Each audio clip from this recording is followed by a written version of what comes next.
하나님의 말씀은 우리 고린도전서 2장 1절에서 8절까지 말씀입니다. 고린도전서 2장 1절에서 8절까지 말씀 제가 봉독해 합니다. 형제들아, 내가 너희에게 나아가 하나님의 증거를 전할 때에 말과 지혜의 아름다운 것으로 아니하였나니 내가 너희 중에서 예수 그리스도와 그가 십자가에 못 박히신 것 외에는 아무것도 알지 아니하기로 작정하였습니다. 내가 너희 가운데 거할 때에 약하고 두려워하고 심히 떨었노라. 내 말과 내 전도함이 설득력 있는 지혜의 말로 하지 아니하고 다만 성령의 나타나심과 능력으로 하여 너희의 믿음이 사람의 지혜에 있지 아니하고 다만 하나님의 능력이 있게 하려 하였노라. 그러나 우리가 온전한 자들 중에서는 지혜를 말하노니 이는 이 세상의 지혜가 아니요 또 이 세상에서 없어질 통치자들의 지혜도 아니요 오직 은밀한 가운데 있는 하나님의 지혜를 말하는 것으로서 곧 감추어졌던 것인데 하나님이 우리의 영광을 위하여 만세전에 미리 정하신 것이라. 이 지혜는 이 세대의 통치자들이 한 사람도 알지 못하였나니 만일 알았더라면 영광의 주를 십자가에 못 박지 아니하였으리라. 아멘. 오늘 이 말씀 가지고 하나님의 지혜라는 제목으로 함께 저희가 말씀을 나누기로 합니다. 최연한 지사님 있으세요? 없으시죠? 같이 같이 보시죠. 오늘 말씀을 통해서 하나님의 지혜라는 제목으로 함께 말씀을 나누기를 원합니다. 사도 바울이 이 고린도전서, 고린도전 후서를 다 쓰고 고린도 교회에 편지를 할 때는 항상 좋은 마음으로만 이렇게 편지한 건 아닙니다. 그런데 고린도 교회를 굉장히 아끼고 또 소중히 여기는 마음으로 사도 바울이 이 편지를 쓰는 것을 우리가 보게 되는데요. 오늘 특별히 고린도 교회에게 전하는 가운데 이 하나님의 지혜라고 하는 어떻게 보면 이제 하나님의 감추어진 비밀 또는 증거라고 할 수 있는데요. 이것을 그가 전하면서 이 복음을 전하는 그 마음, 이 고린도 교회에게 전하는 그 복음 자체도 중요하지만 이 복음을 감싸고 전하는 그 포장, 그 사도 바울의 그 마음의 그 포장을 보게 되는 거예요. 그러니까 내가 어떤 말을 하더라도 그 말을 내가 분명히 옳은 말인데 그 말을 어떤 마음으로 포장을 하느냐에 따라서 그 말에 전해지는 온기가 다르잖아요. 그러니까 냉랭함에 담았을 때는 분명히 그 안에 있는 내용이 분명히 좋은 건데 차갑고 때로는 뻣뻣해지게 되죠. 그래서 어디에 담느냐. 옛날에 내가 학교에 다닐 때 점심 도시락을 가지고 다닐 때 보온병 이렇게 보온 도시락이 나오기 전에 네모난 도시락 가져오면 난로불에다가 잘 올려놓으면 맨 밑에 있는 사람 도시락은 막 누룽지가 되고 막 탄내가 나고 구수한 냄새가 나잖아요. 근데 맨 위에 나중에 올려놓은 도시락은 나중에 미지근할 정도 되면 이제 밥 먹거든요. 근데 보온병이 나왔을 때는 그게 달랐어요. 그러니까 어머니의 정성으로 밥을 담았다 할지라도 보온 도시락이 아닌 도시락은 겨울에 가져다니면 이제 식어버리고 찬밥이 돼버려요. 분명히 아침에는 따뜻한 밥을 해 줘서 가져왔는데 식어버리는 거죠. 보온병에 담으면 그 아침에 담았던 온기와 그 따뜻함과 그 찰진 것들이 그대로 전해지는 것이잖아요. 복음을 전할 때 우리가 어떤 마음에 담아서 전하느냐라고 하는 것도 복음 이상으로 중요한 것이죠. 그렇게 볼 때 사도 바울이 오늘 그가 어떤 마음으로 전했는가 하는 것을 오늘 고린도 교회에서 고린도 전서에서 우리가 이제 보여주고 있다라고 하는 것입니다.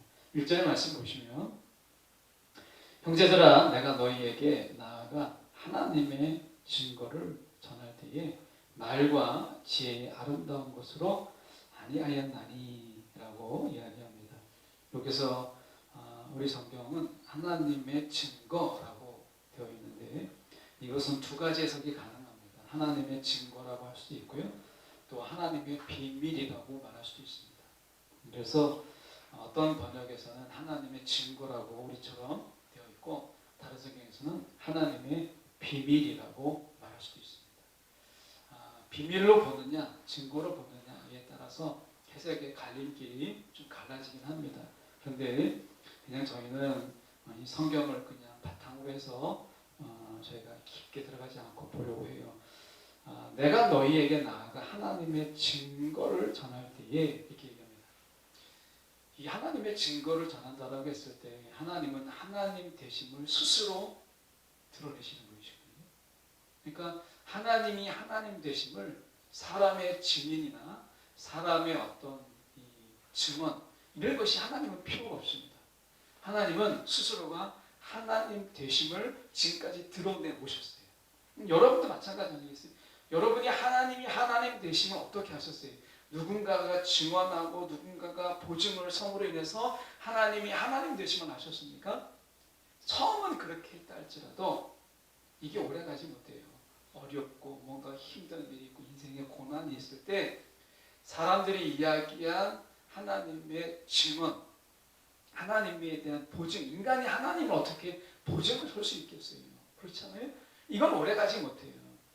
결국 우리가 하나님을 붙잡는 것은 저나 여러분이나 하나님이 하나님 되심을 드러내신 하나님의 증거가 있기 때문에 오늘 흔들리지 않고 우리가 좀 넘어졌다 할지라도 다시 일어설 수 있는 것은 하나님이 하나님 되심을 하나님이 증거하셨기 때문에 저와 여러분이 이 자리에 있는 거예요. 그렇지 않습니까? 우리의 자녀들이 왜 신앙에서 어려움을 겪느냐라고 했을 때 제가 이제 밴드에다 살짝 올렸습니다만 제가 신문 보고 깜짝 놀란 게 앞으로 20년이 지나고 나서 한국의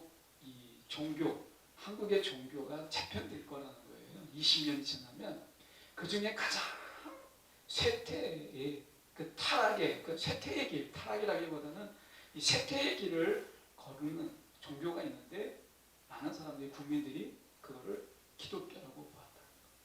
기독교가 이제 쇠퇴의 길이 굉장히 빨라질 것이다 라고 예측했어요. 정말 아니기를 바라는 거죠. 그런데 그들이 틀린 것은 무엇이냐면 고린도 교회에서 이야기한 사도 바울이 이야기한 이 하나님의 증거예요. 세상이 생각할 때는 우리가 교회가 쇠퇴하고 기독교의 인구가 점점 감소하는 것처럼 보이고 그 속도가 점점 빨라지는 것처럼 보이죠. 실제로 우리가 이런 많은 징표들이 좀 있어요. 표시들이, 사인들이 좀 보이잖아요. 그럼에도 불구하고 지금까지 수많은 기독교의 위기 가운데서도 기독교가 그것을 능히 이길 수 있었던 것은 다른 거 아닙니다. 하나님이 하나님 되심을 드러내시는 하나님의 증거예요. 이 증거 때문에 우리는 하나님을 붙잡고 지금까지 온 거예요. 저는 다음 세대가 정말 필요한 게 있다면 어머니가 가지고 있는 간증, 어머니 세대 때 만났던 하나님을 전하는 것 굉장히 중요하죠. 그런데 예수님 당시에도 예수님에 대한 소문으로 우리가 예수께 돌아온 자, 회심한 자가 많지 않았어요. 오히려 예수님이 예수님 되심을 드러내심을 통해서 예수님을 만난 자, 인격적으로 만난 자가 예수님을 붙잡았지 예수님에 대한 소문으로 누군가가 예수를 만나서 이렇게 바뀌었더라 라고 하는 소문으로 예수께 돌아오지는 못했다라고 하는 거예요. 그래서 오늘 우리가 필요한 게 뭐냐, 이 시대에 우리가 하나님에 대한 소문이 아니라 하나님의 증거예요. 하나님의 증거. 이 시대에 필요한 것은 오늘 우리가 마찬가지입니다. 이미 하나님을 경험했지만 하나님의 증거가 필요한 거예요. 하나님이 하나님 되심을 드러내시는 이 하나님의 증거가 어느 시대보다 우리 가운데 더 절실하다고 볼 수 있습니다. 예. 신앙은요, 어제의 믿음으로 결코 오늘을 살아내지 못합니다. 그래서 하나님의 증거가 우리 가운데 있어야 돼요. 하나님이 하나님 되심을 드러내시는, 하나님이 정말 나와 함께 하시는구나, 하나님이 정말 나와 동행하시는구나 라고 하는 하나님의 증거가 우리 가운데 어느 때보다도 절실하다라고 하는 거예요.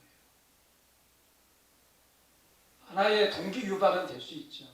우리가 만난 예수, 우리가 경험한 예수, 경험한 하나님을 전하는 것으로 그들에게 영적 호기심을 자극할 수 있지만, 그러나 하나님을 붙잡게 하지는 못해요. 하나님의 증거가 필요한 거예요. 특히 이 시대는 하나님의 증거가 필요합니다. 하나님이 직접 주시는 그 증거가 어느 때보다도 우리 가운데 더 필요하다. 디모데후서 1장 8절의 말씀에 보면 이렇게 말씀합니다. 그러므로 그대는 우리 주님에 대하여 증언하는 일이나 주님을 위하여 갇힌 몸이 된 나를 부끄러워하지 말고 하나님의 능력을 힘입어서 복음을 위하여 고난을 함께 겪으십시오 라고 이야기합니다. 그러니까 하나님 주님에 대해서 증언하는 거나, 그리고 주님에 대해서 내가 위에서 몸이 갇힌 것에 대해서 부끄러워하지 말고 지금 하나님의 능력을 힘입어서 복음을 위하여 고난을 받는 것, 하나님의 능력을 경험하는 것이 어느 때보다도 필요하다라고 하는 것입니다. 여러분, 우리가 말씀에는 하나님의 능력이 나타나잖아요. 우리가 하나님의 이 고백 속에서 우리가 하나님의 능력이 드러나는 것이잖아요. 그래서 우리가 2절에 보면 내가 너희 중에서 예수 그리스도와 그가 십자가에 못 박히신 것 외에는 아무것도 알지 아니하기로 작정하였습니다. 이 말씀은 막 뉴스도 안 보고 세상 돌아가는 거 다 귀 막고 눈 막고 그냥 내가 예수 그리스도와 십자가에 못 박힌 것 외에는 내가 다른 것을 전혀 관심을 두지 않겠다. 그냥 산속에 들어가서 내가 그냥 예수만 막 생각하고 이렇게 살겠다. 이 뜻이 아니죠. 그러려면 우리는 다 산에 올라가야 돼요. 세상 살 필요 없어요. 이 사도 바울처럼 생각한다면 예수 그리스도와 그가 십자가에 못 박힌 것 외에는 아무것도 알 필요 없기 때문에 세상도 살 필요 없고 뉴스도 볼 필요 없고 뭐 드라마도 볼 필요 없고 그냥 우리는 다 산에 올라가서 살아야 돼요. 그런 것이 아니라 오늘 공동 번역을 보니까 이렇게 되어 있습니다. 그것은 내가 여러분과 함께 지내는 동안 예수 그리스도, 특히 십자가에 달리신 그리스도 외에는 아무것도 생각하지 않기로 했다는 거죠. 이것은요 역설이에요. 오히려 예수님께서 왜 십자가에 못 박힐 수밖에 없었는가 라고 하는 거예요. 그럼 그분이 십자가에 못 박힐 만한 정말 흉악한 죄나 아니면 정말 난폭한 어떤 행동을 했는가? 아니잖아요. 정말 죄가 없다고 말씀하시잖아요. 그러면 왜 그가 십자가에 못 박힐 수밖에 없었는가? 라고 하는 거예요. 세상에 대해서 몰랐기 때문이 아니라 세상을 너무 잘 아셨기 때문에 십자가에 못 박혀 죽으신 것이죠. 오늘 우리가 성경만 보고 아무것도 알지 못하는 것, 이게 사도 바울의 이야기가 아니라 이 세상 속에서 왜 십자가를 거역해 하는지, 왜 십자가를 우리가 알아야 되는지, 여러분 그러기 위해서는 우리가 세상에 대한 통찰을 가져야 된다는 거예요. 예수님의 십자가를 통해서 본 세상이에요. 세상을 통해서 십자가를 바라보면 십자가는 정말 참혹한 것이고 무기력한 것이고 실패한 것이에요. 세상에서 관점에서 본다면 십자가는 그냥 저주예요. 근데 사도 바울이 이야기하는 것은 내가 세상을 바라보는데 예수님의 십자가의 관점에서 세상을 보고 내가 예수님의 십자가의 관점에서 내가 세상을 바라보겠다 라고 하는 거죠. 예수님의 십자가의 참으로 예수님의 십자가로 바라보는 세상은 다르잖아요. 다른 거예요. 이런 어떤 참으로 우리가 세상을 바라보세요. 예수님의 십자가는 뭐예요? 세상을 구원하기 위해서. 이 세상을 정말 예수님이 세상을 이처럼 사랑하세요. 세상을 이처럼 사랑하셔서 십자가에 지신 이유가 뭐겠어요? 세상을 이처럼 사랑하세요. 십자가의 관점에서 세상을 바라보고 우리가 통찰해야 된다라고 이야기하는 거죠.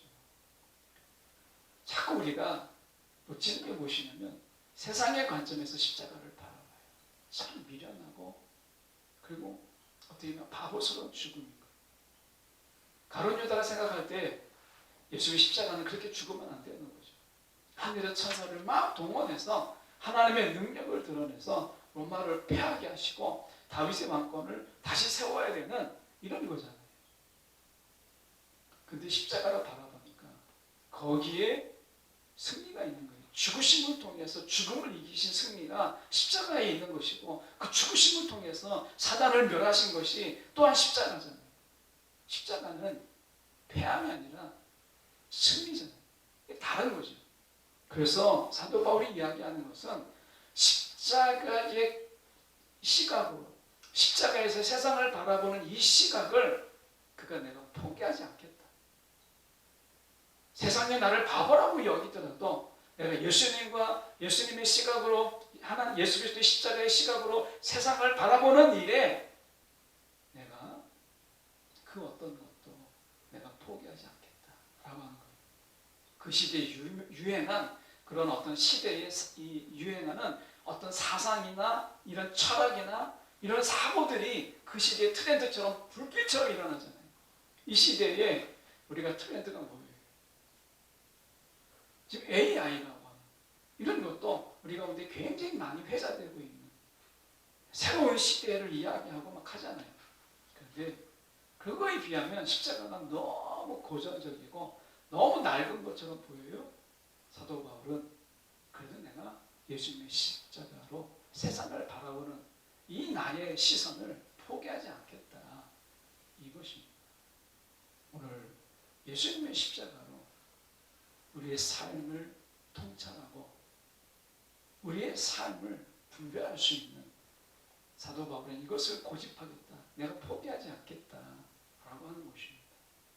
어쩌면 기독교의 진정한 위기는 우리가 사도 바울처럼 예수 그리스도 그리고 예수 그리스도의 십자가로만 내가 바라보려고 하는 어떤 안경도 쓰지 않고 예수라고 하는 안경과 예수 그리스도의 십자가라고 하는 이것으로 세상을 바라보는 것에 내가 이것을 다 내려놓고 화려한 안경과 그리고 뭔가 세련된 안경으로 세상을 바라보려고 하는 이 유혹에서 십자가도 내려놓고 예수도 내려놓는 것이 진정한 위기죠.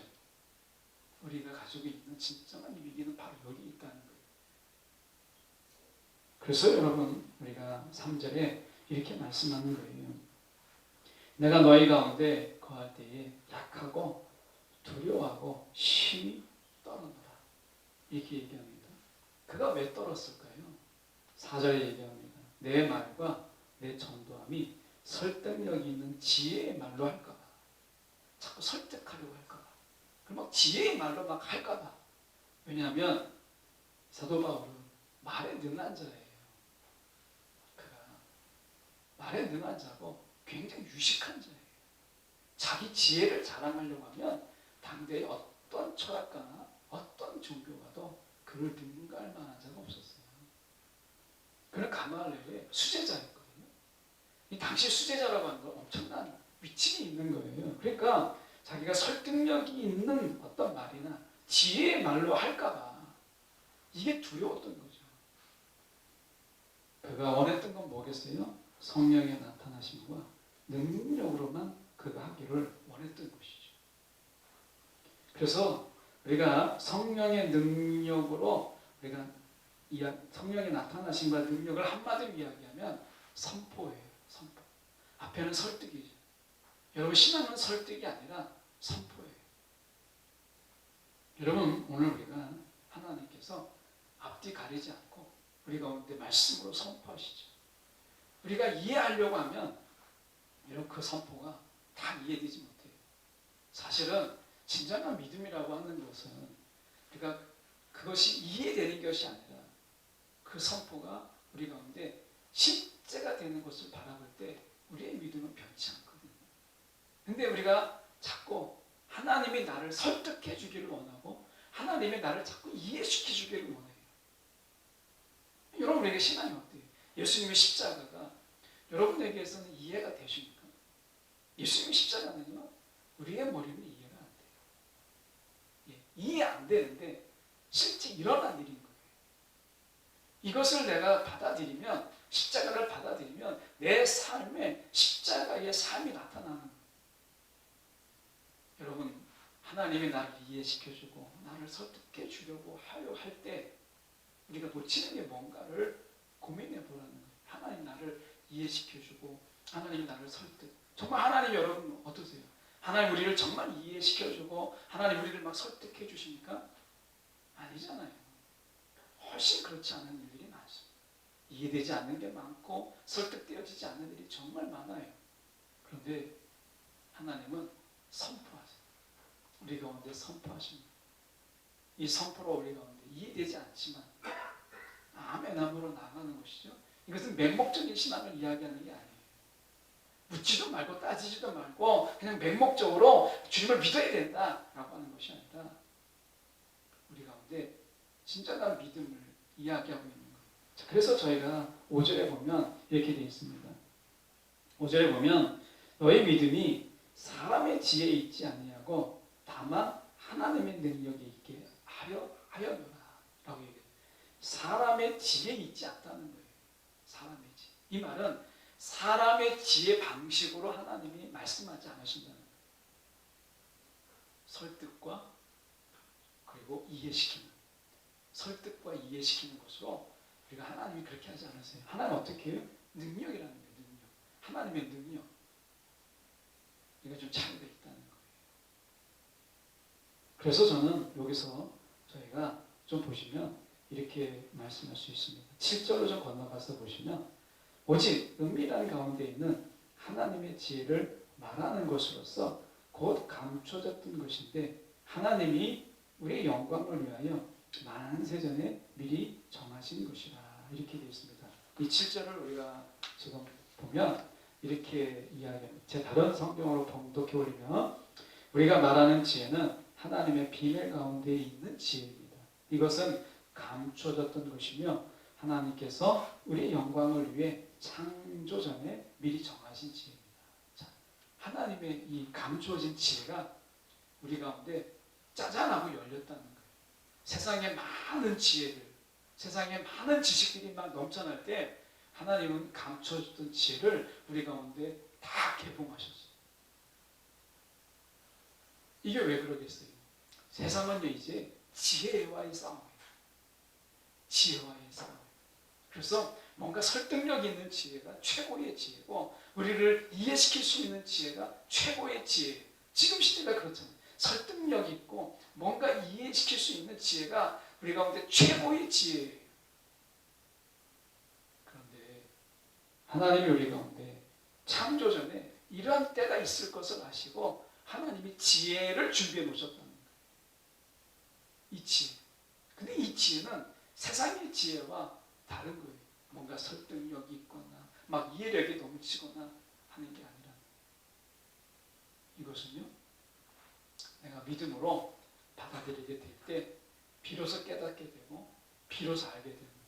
알기 때문에 믿는 게 아니라 믿기 때문에 알게 되는 것이고 믿기 때문에 이해되는 거예요. 세상은요 우리가 설득하고 이해시켜서 믿게 하지만 하나님은 믿게 하심을 통해서 설득하고 믿게 하심을 통해서 이해하시는 거예요.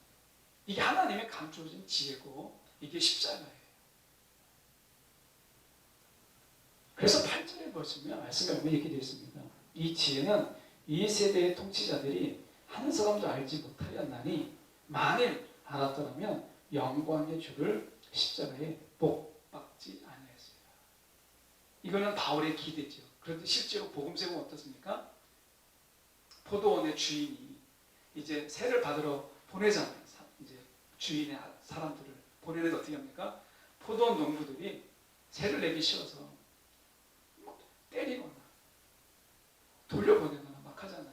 그래서 할 수 없이 이 포도원의 주인이 아들을 보내죠. 아들을 보내는데 어떻게 합니까? 아들인 줄 알고 죽여요. 아들인 줄 알고 몰라서 죽인 게 아닙니다. 아들인 줄 알고 죽여요. 바울의 기대와 다르게 이들이 알았더라면이라 되어 있지만 알아도 사실은 십자가에 못 박는다. 이게 세상의 지혜예요. 여러분 세상은 설득되고 이해되면 그래서 예수님을 대적했던 자들이 예수를 죽여라라고 했던 것은 다 설득되어지고 그들이 그렇게 이해되어진 거예요. 거짓에 의해서. 오늘 말씀을 저희가 나눌 때 하나님의 지혜는요, 우리 가운데 이해와 설득이 있지 않고 믿음이 있다라고 하는 것입니다. 오늘 말씀 속에서 오늘 하나님의 증거는 우리 가운데 믿음을 통해서 우리 가운데 주어져요. 비로소 우리가 하나님이 하시는 일들을 이해할 수 있게 되는 것이죠. 오늘 이 시대에 우리 가운데 진정으로 필요한 것, 하나님이 하나님 되심을 드러내시는 이 하나님의 증거가 우리 가운데 있기를 구하는 저와 여러분 되기를 간절히 소망합니다. 기도하겠습니다.